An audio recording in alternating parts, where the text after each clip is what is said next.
उपमुख्यमंत्री पदाला नियम नाहीत, मग केवळ विरोधी पक्षनेत्यालाच नियम का लावता? उद्धव ठाकरेंचा हल्ला बोल, राहुल नार्वेकरांशी उद्धव ठाकरेंची चर्चा.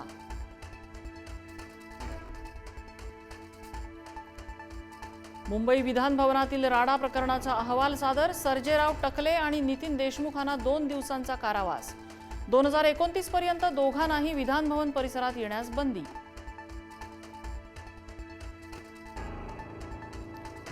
नवाब मलिकांमुळे मुंबईत भाजप राष्ट्रवादी ठिणगी, मलिकांच्या नेतृत्वात राष्ट्रवादी लढणार असेल तर युती करणार नाही, मुंबई भाजपा अध्यक्ष अमित साटम यांनी ठणकावलं.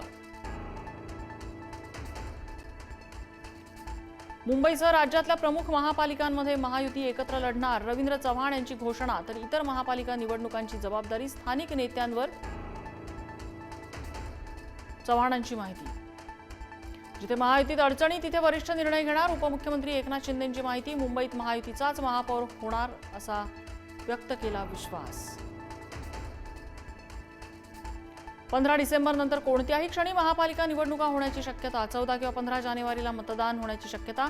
पहिल्या टप्प्यात कोल्हापूर, इचलकरंजी, तर दुसऱ्या टप्प्यात मुंबई, पुणे, ठाणे यांच्या निवडणुका राहण्याची शक्यता.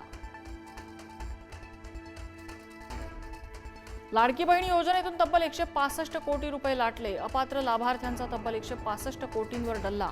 महिला बालविकास मंत्री अदिती तटकरे यांची कबुली, लाभार्थ्यांमध्ये पुरुषांचाही समावेश. केंद्रीय कॅबिनेट बैठकीमध्ये जनगणनेसाठी निधी मंजूर. 2027 मध्ये देशात 2 टप्प्यात जनगणना होणार. जनगणनेसाठी 11,718 कोटींचा निधी मंजूर. जनगणना 2027 ला प्रथमच होणार डिजिटल पद्धतीने.